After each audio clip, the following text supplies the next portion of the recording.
So Wayne, right here we've got the typical ding. Now, what's your best way of attacking this and getting it smooth? Okay, basically you got 4 procedures you're going to follow. You're going to clean it first. Yep. Then you're going to sand it. Yep. Then you're going to fill it. Gotcha. Then you'll come back and resand it after you applied the filler. Okay. And we're going to start with like the most coarse sandpaper. Right. So use 80 grit starting out. Yep. To get all the paint around the surrounding earth carried out about an inch to inch and a half beyond. Okay. Sand it down to bare metal. Then you're ready to apply the filler into your dent. Cool. Now, before we go any further, with your accent and mine, I guess we're both from the south, right? Absolutely, positively. Because that's pretty strong. Alrighty, so we start with the 80 grit. Yes, sir. Okay. And it just seems criminal, doesn't it? Putting sandpaper on the Duco of a car. It does, and you know, that's what intimidates a lot of people. But what 3M has done is come together with a kit that simplified that. They've given you all the components you need to do this job and take the guesswork out. So when you go in, you've got the directions that you get off 3mcarcare.com. Yep. And you go in and you know what you're doing. You got the product you need there. You don't have to hunt. You don't have to guess. And you've got the website to back you up as well. Yes, and that's like less than $20, correct? Yes, sir. And it's interesting, you know, watching what you've been doing, and you know, I'm a bit of a passionate car guy myself, but it's so similar to home improvement projects, and I think a lot of people don't realise that because they're intimidated by working on cars, aren't they? Absolutely. You know, I keep thinking if people are in there and they're sanding drywall or trim or baseboard or what have you, that same method is what we're doing right here. Absolutely. Doing that on a $250,000 home versus $20,000 car, same process. It is, isn't it? Get the end results. Yeah. And it's as easy. And I know with Bondo, it's I've been in the game now for 28 years, and they have that in Australia as well. And yes. I've worked with it a lot. But I think for people to understand, if they mess up the first time, they sand it back and do it again. Absolutely. Because the key is, you wouldn't be working on it if it wasn't messed up. Exactly. So if you mess it up the first time, you always come back, put a little more filler, finesse it. You come back, no crime, no foul. You're ready to go again. No foul.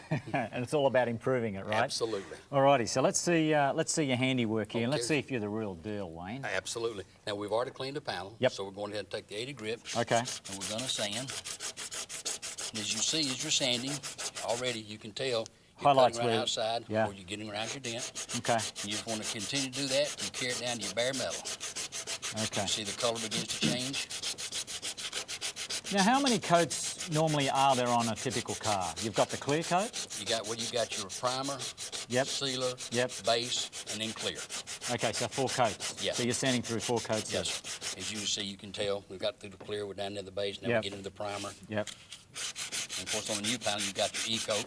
Yep. And this is probably a good idea, you know, for first-timers or even professionals to probably wear a mask, a little bit of safety gear in this project. Yes, gloves, mask. Okay. Especially when you apply your filler. Right.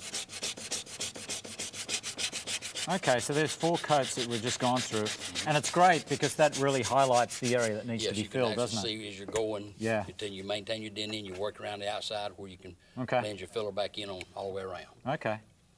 Now, how much are you going to sand back now? You're down to the bare metal. Do you need to get a larger diameter? Yes, you're just going to carry it on out. You're going to get about 1 inch to 2 inches around the diameter of it, where you can work your filler inside of your area. And does that mean that the filler has something to bond to? So you want the filler to bond to the metal?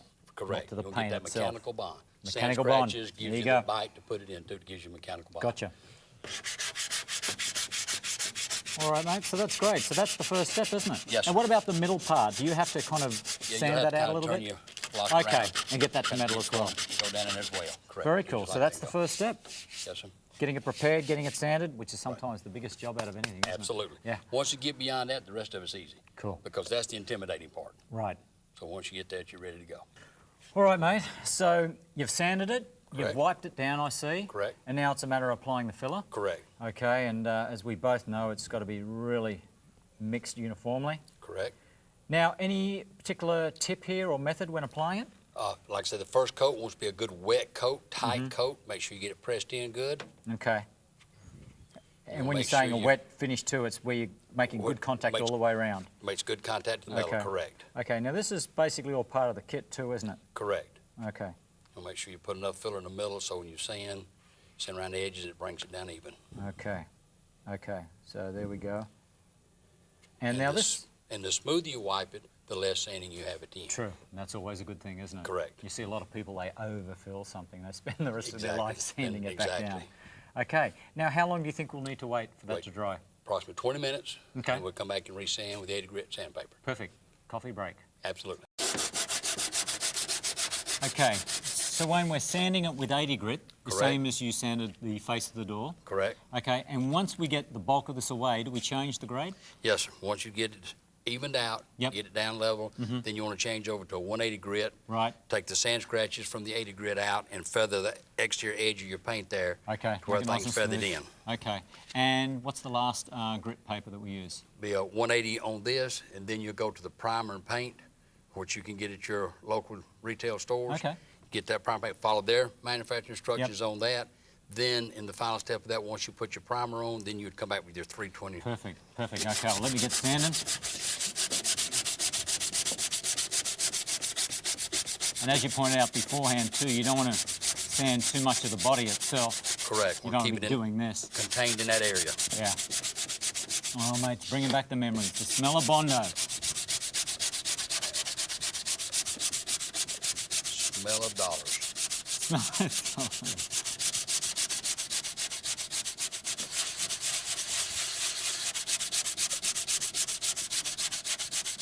I think I was telling you beforehand, one of my first projects was 177 door frames. Yes. I must have used 20 gallons of Bondo.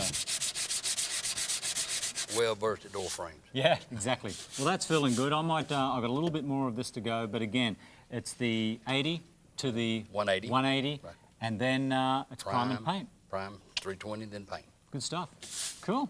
All righties, mate. So I'm going to continue, finish it off with this, change the paper, and we're ready to prime and paint. Ready to go. Cool. Well, I've got to get busy.